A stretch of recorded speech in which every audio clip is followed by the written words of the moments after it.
Hola a todos, ¿cómo están? Sean nuevamente bienvenidos a esta su serie, su canal, Hablemos de Historia Venezuela.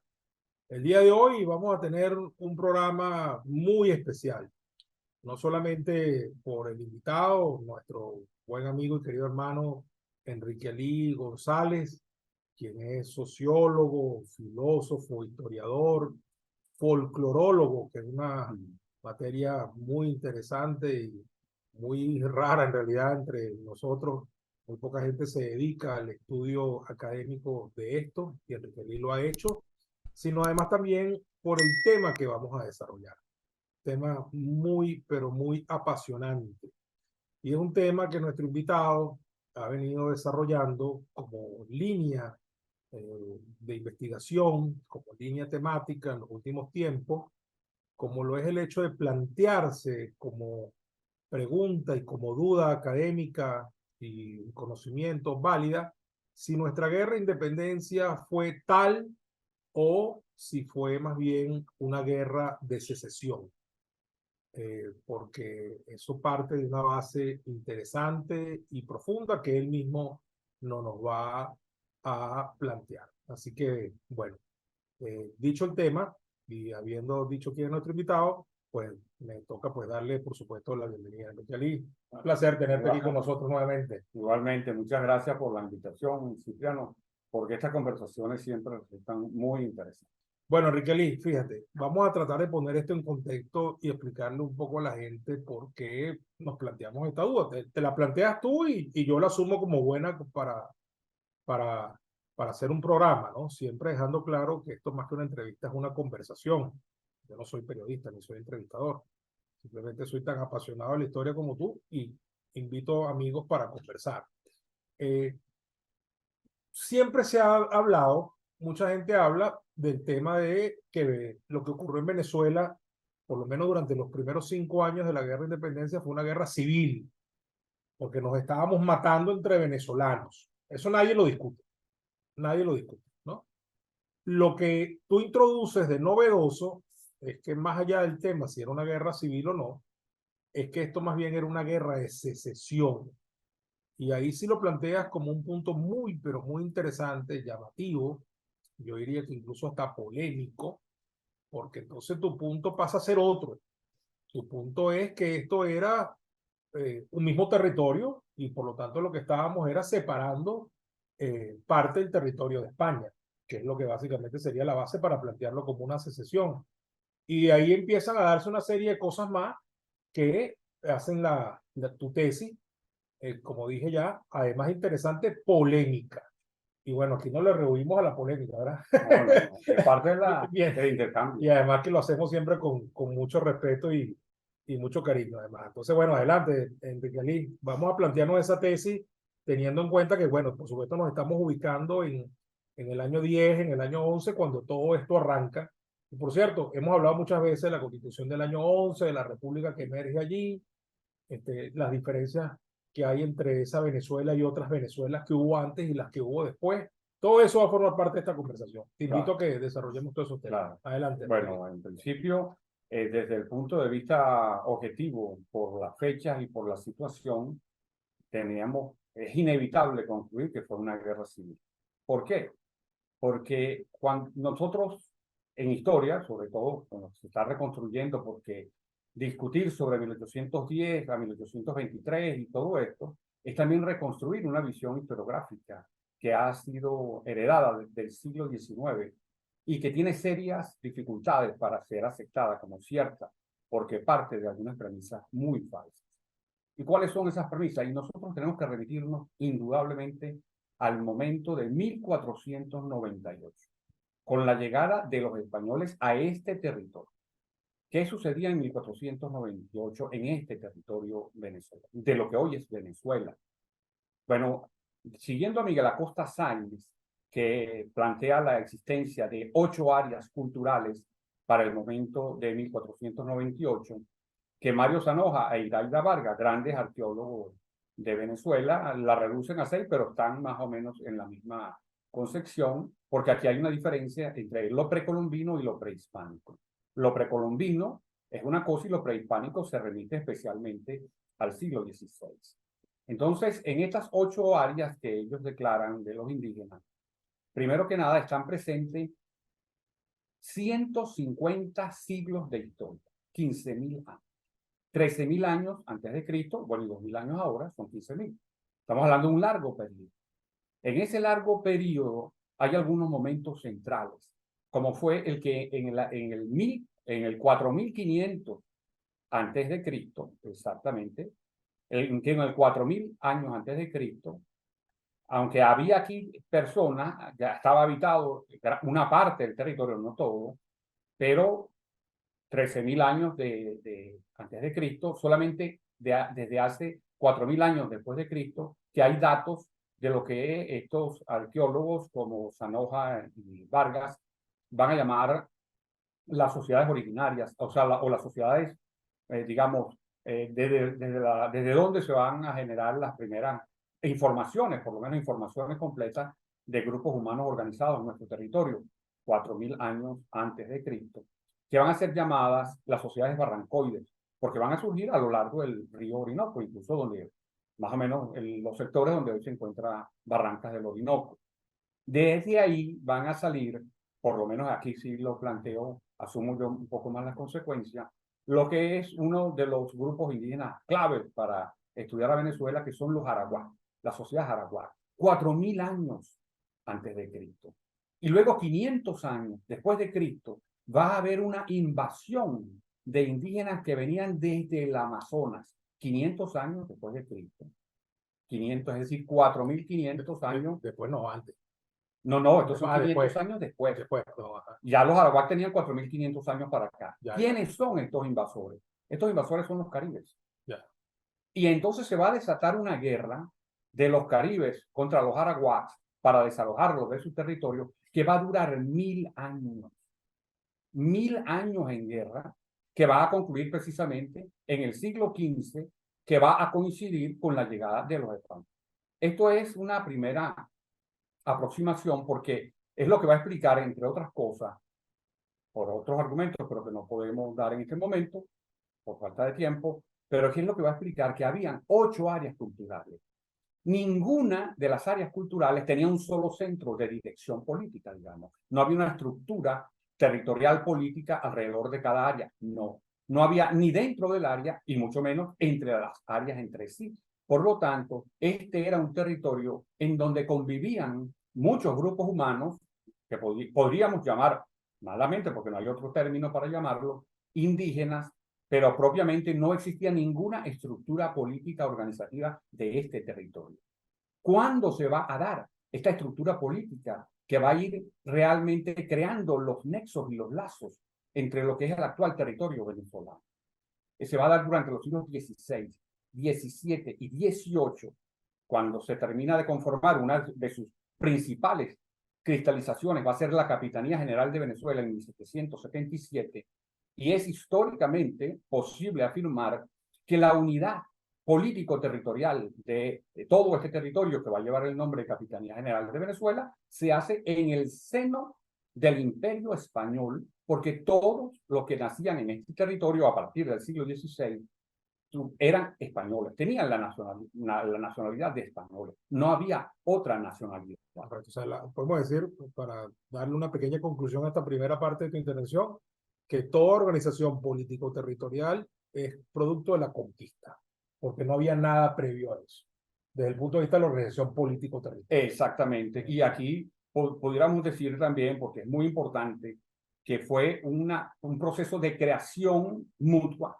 porque participaron muchos de los grupos indígenas que ya estaban en guerra entre sí, se fueron aliando de acuerdo a las alianzas como les resultaba.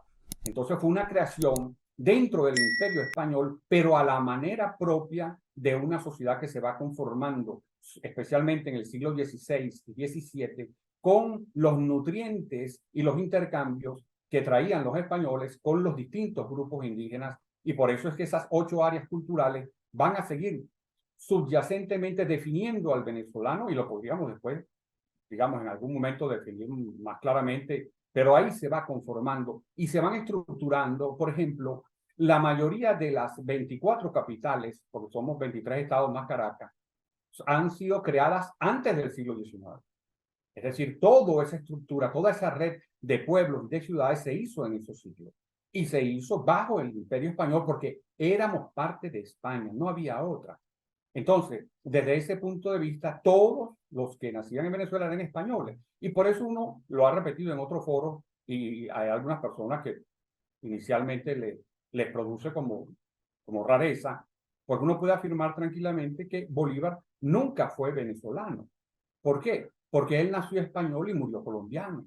Antonio José de Sucre nunca fue venezolano, porque nació español y murió colombiano. En cambio, Páez nació español y murió venezolano. Y también podríamos decir de Andrés Bello, aunque haya estado en Chile, etc. Esto es importante. Bueno, porque... yo ahí te metería un paréntesis. Aquí empieza un poquito excelente, nuestra discusión. En 1811 Bolívar era venezolano. Declarada la República y siendo él nacido aquí, además de la provincia de Caracas, una de las firmantes de esa constitución, promotor el del proceso y siendo parte él de una de esas provincias y miembro de esa república, en ese momento Bolívar sí era venezolano. Te acepto que él nació español y murió colombiano, eso es correcto, pero eso de que nunca fue venezolano, con todo respeto, yo creo que no es verdad. Bueno, fue venezolano desde el punto de vista que pertenecía a la provincia de Venezuela, pero no, y a la República de Venezuela creada por la Constitución de 1811. Pero hay una cosa que nosotros tendríamos que ver. Eso es un hecho que es minimizable. No, pero es importante porque, por ejemplo, cuando uno hace una periodificación de la historia, yo creo que hay 5 periodos previos a 1498, que no lo vamos a... Uno de ellos es el periodo precolombino, pero también hay 4 periodos más que nos vinculan a la historia universal. Y y luego habrá el periodo que va de 1498 a 1819 o 23, como se quiera alargar o no esto, en el cual ya se crea otra situación porque evidentemente ya Venezuela se convierte en una república independiente y soberana. Y se va a abrir, sobre todo a partir de 1830, el otro gran periodo que todavía estamos viviendo, y gracias a Dios, que es el periodo republicano. Ahora, ¿qué sucede? Por ejemplo, yo pienso que entre 1810 y 1830, que es un periodo bastante convulso, que además se dirime por las armas y hay cambios permanentemente durante mucho tiempo de quién controla aquí, quién controla allá.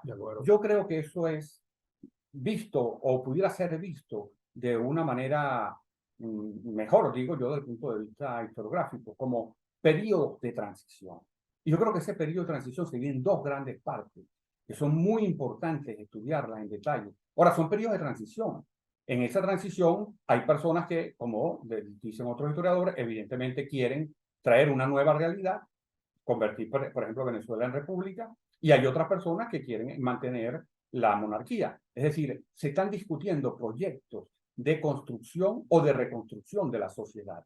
Es un periodo que se abre muy interesante porque además es básico, pero son periodos de transición. ¿Por qué? Porque en un momento está lo que se llama la Primera República y después cambia para la segunda, pero en el momento que digamos que los patriotas republicanos controlaban un área y habían eliminado la monarquía, pero luego vuelve a instaurarse la monarquía en esa misma área, que hablaríamos de una primera república que cayó, una segunda monarquía que existe, etcétera. O sea, que son elementos que yo creo que requieren la pausa de cuando se cristaliza ya de manera inevitable la organización de Venezuela. Entonces yo creo que incluso cuando nosotros hablamos de Venezuela, hay que ver que Venezuela tiene cinco ubicaciones. Y uno tendría que preguntarse, cuando hablamos de Venezuela, ¿a cuál de las 5 Venezuelas nos referimos? A la Venezuela que se convirtió inicialmente en provincia, que incluso limitaba con Falcón, con los Oye Falcón, que luego se va reduciendo en espacio, que es precisamente en la provincia donde nace Bolívar. O sea, Bolívar es caraqueño, nacido en la provincia de Venezuela.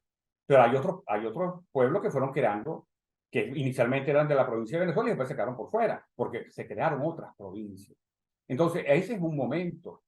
Otro momento importantísimo es cuando se crea la Capitanía General de Venezuela, porque ya eso es otra consolidación, otra construcción, en donde ya, aunque lleva el nombre de una provincia, pero ya ahí se vinculan otras provincias, incluyendo simplemente para recordatorio Trinidad, que después hoy pasó a manos anglosajonas. Esa es una segunda Venezuela. La tercera Venezuela, evidente cuando se crea ya como noción la República de Venezuela en 1811. Eso sí, ahí hay un tercer cambio de eso. Pero luego hay que hablar de 1819, cuando en el Congreso de Angostura, Bolívar elimina la República de Venezuela y crea la República de Colombia y transforma la proyección, la idea de República de Venezuela, la transforma en Departamento de Venezuela. Correcto. Y nosotros tendríamos que preguntarnos hoy, ¿cómo fue tomado eso? Por toda la dirigencia o por gran parte de la dirigencia que había participado en 1811. Porque en 1811 esa dirigencia se organizó para crear una República de Venezuela. ¿Y qué sucede cuando luego se transforma en un departamento de una república distinta, que es la llamada la República de Colombia, pero que además, cuando nosotros vemos en perspectiva, la República de Colombia, tal como fue conformada, era una especie de revival, o sea, de revivir lo que había sido el virreinato de la Nueva Granada, evidentemente, porque ya había una estructura organizativa. Y entonces ahí se elimina y se convierte en departamento. Estamos hablando a partir de 1819.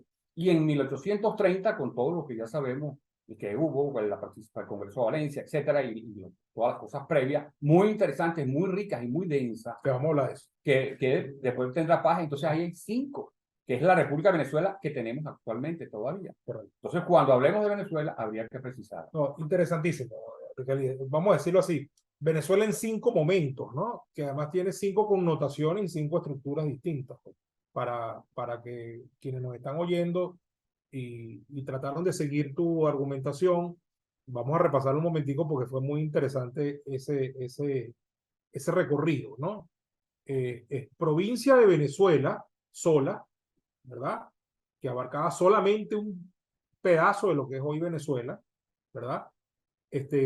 Luego la Capitanía General de Venezuela, que como todo se sabe, como todo el mundo lo sabe, es creada por cédula real en 1777. Es decir, la provincia de Venezuela preexistía a la Capitanía General. La Capitanía General toma su nombre de esa provincia. ¿Okay?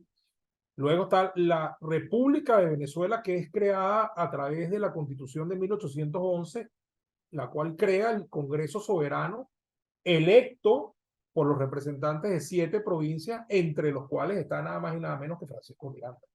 Y que todos sabemos que personas como Juan Germán Rocio, etcétera, jugaron aquí un papel fundamental.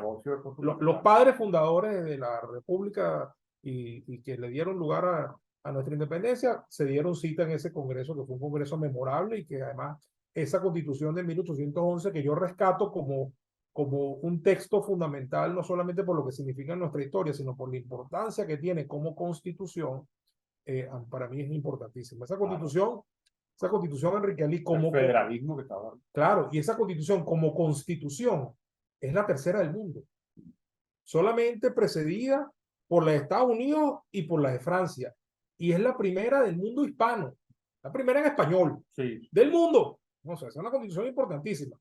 Entonces, yo entiendo, bueno, voy a terminar el recorrido. Luego hablaste de que Venezuela deja de ser república, aunque sea en fase de intento, para convertirse en un departamento de una nueva república que se llama Colombia, donde se funden el viejo virreinato de la Nueva Granada con la vieja Capitanía General de Venezuela. Básicamente es el espacio territorial que ocupa la nueva República de Colombia. Y finalmente viene la separación, donde Ecuador agarra por su lado, Venezuela agarra por su lado y la vieja Cundinamarca agarra por su lado, ¿no? Entonces, ahí nace nuevamente una República de Venezuela, que básicamente es la que ha llegado hasta nuestro día. Está clarísimo que Venezuela ha tenido 5 connotaciones, 5 figuras, 5 espacios incluso territoriales distintos y 5 materializaciones, por decirlo así, muy diferentes. Ahora, yo lo único que digo, Enrique, y que tal vez es el único punto que tenemos ahí un poco como de diferencia, es que yo no llego a solamente a nivel de intentona, por decirlo así, a pesar de que reconozco que fue una cosa totalmente transitoria, el tema en 1811. Porque independientemente que nada más haya durado un año, allí hubo, sin duda alguna, el nacimiento de una república. Que nada más fueron 7 provincias de las 10, sí. Que nada más duró un año, sí. Que allí estaba gente que fue elegida por quién sabe qué método de elección, quién sabe, no, era obviamente un método censitario, a tercer grado, una pila de cosas que nada más votaban los hombres, que tuvieran bienes, que, etcétera, toda una pila de cosas que está bien, pero eso era la usanza de la época, ¿no?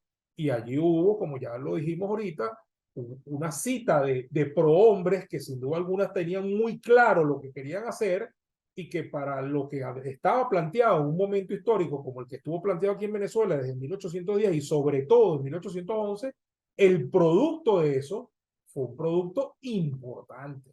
Claro. Un Congreso electo con unos diputados de primera que le dieron a Venezuela una constitución de avanzadísima, de la tercera del mundo, que tenía una república armada muy bien pensada, con el federalismo, con una pila de cosas. Federalismo, por cierto, el cual Miranda se opuso. Totalmente. Y Bolívar ni se diga. Después es cuando le tocó, pero él no era diputado en ese momento, Bolívar, ¿no? Lo hizo de la sociedad, pero digamos, Claro. Miranda que sí votó, Miranda salvó el voto con respecto al federalismo, ¿no? Y entonces, lamentablemente, eso no duró mucho. Y tiene razón, entonces viene un problema. Esa república no duró mucho, entonces después vino otra vez la monarquía y ocupó el territorio, entonces volvió a invadir Venezuela en el año 13 y la república se volvió a perder en el año 14, entonces después es un tema, yo entiendo, es un tema muy transitorio, muy efímero, uno no logró manosear, esa república no se logró instalar, esas autoridades no llegaron realmente a mandar, pero ahí hubo una república, es lo que yo quiero Claro. decir. Claro, y aquí, por supuesto, digamos, yo pienso que es absolutamente vital conocer el proceso de 1810 a 1830. Sin eso no podemos comprender, pero debemos comprendernos si lo vemos como un periodo de transición hasta que se consolida. Creo que eso ayuda Claro, a la comprensión, porque claro. evidentemente, así como el 19 de abril no tiene que ver con el 5 de julio en cuanto a su objetivo, y eso es lo que dicen los hechos concretos. Así, igualmente, nosotros podríamos, por ejemplo, lo del 5 de julio de 1811 fue básico, fue muy importante, y se convierte en antecedente inevitable cuando se quiera hablar aquí en Venezuela de la República. Ahora, un antecedente que a partir de toda esa lucha, etcétera, va a verse consolidada en una primera idea de república con la creación de la República de Colombia, pero ya con su el sino que había sido creado en 1811 se va a ver consolidado en 1830. Ahora, debemos ver también que este es un periodo, y por eso simplemente lo hablo como periodo de transición, porque eso era un cambio diario, era un cambio permanente, hasta que se consolidan las grandes iniciativas que se habían propuesto. Es además un cambio que se va haciendo en el seno de una sociedad que era española, porque todos éramos españoles. Y el antecedente incluso más orgánico desde el punto de vista territorial de nuestro territorio es 1777. Entonces, desde ese punto de vista, es poder ver que realmente, como todos éramos españoles, para ubicarme en esa época, fue una guerra entre españoles. Y si yo, por ejemplo, agrego que como fue una guerra entre españoles, por supuesto, es una guerra civil, y si la vemos como españoles republicanos llamados patriotas y españoles monárquicos llamados realistas, podemos entender quizás más fácilmente por qué Simón Bolívar era un republicano y su hermana era monárquica y ambos eran españoles, y aunque estaban en partidos distintos, porque para ese momento estaba proponiéndose, podríamos decir, hubo una vanguardia muy ilustrada, muy interesante, decisiva para muchas cosas en el país, que planteó la creación de una nueva sociedad y luchó por ella. Y la fue consolidando hasta llegar a 1830. Pero hay que distinguir los procesos de los antecedentes a los procesos de las consolidaciones, sobre todo porque podríamos decir, ya hablando desde la filosofía de la historia, que es que lo que hoy es Venezuela fueron primero distintas provincias, que empezó una primera cristalización en 1777 para empezar a tener una idea, por lo menos, de unidad del territorio, y esto fue interrumpido rápidamente por el proceso que se abrió entre 1810 y 1830. Es decir, no hubo una consolidación completa de lo que significaba para la conciencia y para electos de lo que hoy es Venezuela, asumir ese proceso de construcción que es incluso lo que va a explicar luego lo que va a continuar en el siglo XIX, una cosa muy interesante a partir del siglo, a partir de 1830, que es cuando entonces se empezará a decir, bueno, ahora, ¿qué es el etos venezolano? ¿Cómo vamos a definir el venezolano? Y entonces hay que tener en cuenta que primero fueron las ciudades, primero fueron los pueblos, primero fueron las provincias, antes que la Capitanía General y antes que la República de Venezuela y que antes que el Departamento de Venezuela de la República de Colombia y que antes de la creación de la propia República de Venezuela a partir de 1830. Y ahí podríamos preguntarnos, ¿cuál ha sido la relación desde el punto de vista de la relación regiones Venezuela que ha imperado en Venezuela? Y ahí podríamos encontrar uno de los graves problemas, que es el centralismo. Antes que nos metamos ahí, Enrique, parte de lo que estás diciendo y la falta de amalgama que había entre esas provincias que formaron parte de las diversas etapas en las cuales podemos encontrar a Venezuela, bueno, se manifestó incluso en ese periodo que has citado tantas veces, 1810 a 1830. Basta con recordar, como tú bien lo sabes, como seguramente lo sabe buena parte de nuestra audiencia o toda la audiencia, bueno, que para la declaración de la independencia de Venezuela no concurrieron todas las provincias, no eligieron diputados todas las provincias, no formaron parte de ese Congreso todas las provincias, sino que fueron 7 de 10. Por lo tanto, 3 se quedaron por fuera. Y no se quedaron por fuera no porque no pudieran, sino porque no quisieron, que fueron Maracaibo, Coro y Guayana. Y Guayana se termina anexando no por un acto voluntario, se puede decir así, sino bueno, sino porque entre Piar y Bolívar terminan conquistándola de alguna manera, ¿no? De alguna manera no, la terminan conquistando. Piar gana una batalla importante en San Félix, y luego Bolívar viene con su famosa hazaña de Casacoima y todo lo que pasó después en el Orinoco y termina consolidando el control patriota en el Orinoco y la toma efectiva de Guayana, ¿no? Y Maracaibo y Coro ya se unen a la causa incluso en el año 21, o sea, en el año de la batalla de Carabobo, o sea, llegaron tarde al proceso de independencia, ¿no?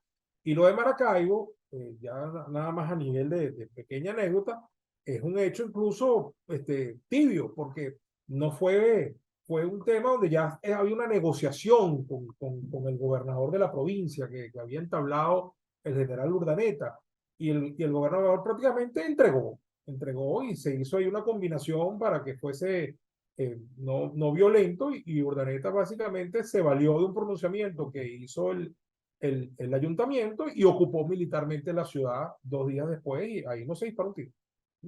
Y el Libertador aprovechó eso para fortalecer sus posiciones y ese hecho de la suma de la provincia de Maracaibo a la causa patriota en enero del año 21 fue lo que hizo que se rompieran los 6 meses del armisticio firmado en Trujillo en noviembre de 1820 y que se retomara la guerra porque la Torre no aceptó eso, lo consideró una violación del armisticio, no se puso de acuerdo con Bolívar en cuanto a que los patriotas tenían que retirarse de Maracaibo, cosa a lo cual Bolívar se negó, y entonces la conclusión fue, bueno, ya que no hay tratado de paz y yo no me voy a retirar de Maracaibo, pues tenemos que continuar la guerra y la guerra se continúa. Claro, ahora fíjate aquí, es interesante todos esos datos porque se va viendo cómo es el proceso de las distintas provincias y las misiones que van teniendo. Sí. Ahora fijémonos, si todo lo que era el territorio venezolano se consolidó siendo parte del Imperio Español, cuando se sale del Imperio Español para crear una república aparte, eso se llama secesión, técnicamente. Sí, claro, y ese es tu punto. Por eso que tú dices, la guerra de independencia no fue independencia, fue de secesión. Ese es tu punto. Claro, que por cierto no tiene o no debe ser vista como, igual que ni el término independencia ni el término secesión, deberían ser vistos ninguno de ellos como términos con carga moral, porque eso dificulta la apreciación más objetiva para definir el hecho, porque el hecho puede ser considerado para cualquiera de los dos, para algunos positivos, para otros negativos, pero eso son opiniones personales. Lo importante es que se dieron esos procesos y que van a dar origen, en el caso nuestro, a una nación nueva.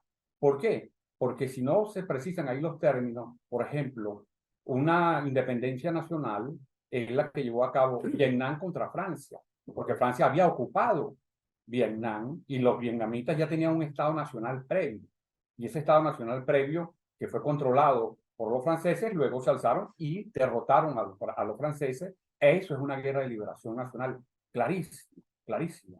Pero que en este caso es distinto. La guerra, bueno, la guerra fue de secesión, igual que todas las guerras son guerras muy terribles, porque la guerra es el último paso que debería dar la humanidad para resolver sus problemas, pero se trata de que la nación de lo que hoy es Venezuela se creó primero dentro, siendo parte dentro de España, y luego se separa.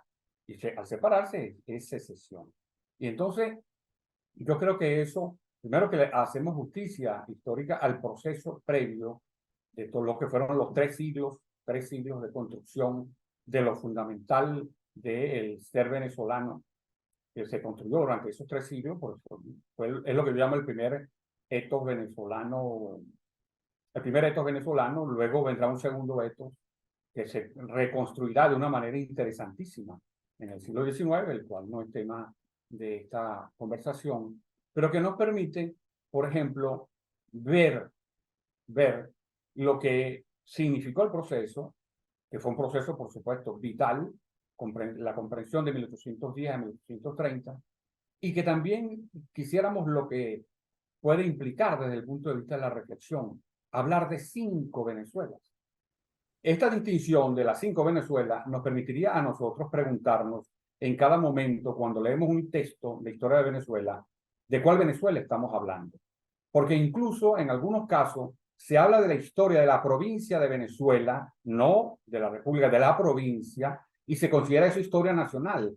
En cambio, la historia de las otras provincias se consideran simplemente historias provinciales y de menor significación o de menor consecuencia lo que se hizo ahí para el resto del país. Eso lo cual es injusto y es parte de lo que con razón se le critica al centralismo.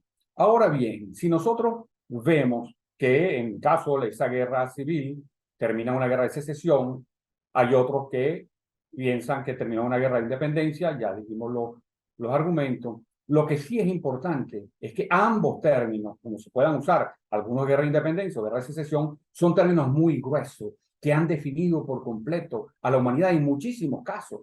Porque, por ejemplo, uno de los países más importantes del mundo, como Estados Unidos, surgió de una guerra de secesión, aunque no la llamen así, sino a la segunda. Ahí surgió también de una guerra de secesión. O sea que las guerras de secesión son gruesas, son importantes, son trascendentes.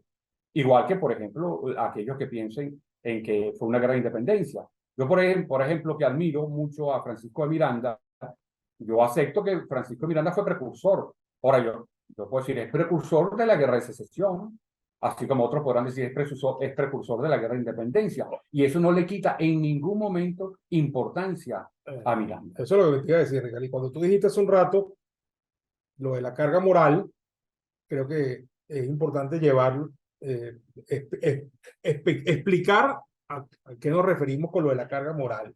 Y ahorita lo acabas de hacer. Con carga moral te refieres a no asignarle una mayor importancia o menor importancia dependiendo del término que se use. Es decir, claro. no es más importante la guerra por haber sido de independencia y por sí haber sido de secesión, sino que fue una tremenda guerra con toda la heroicidad del caso y etcétera, y la importancia de los personajes, independientemente que haya sido de independencia o haya sido de secesión.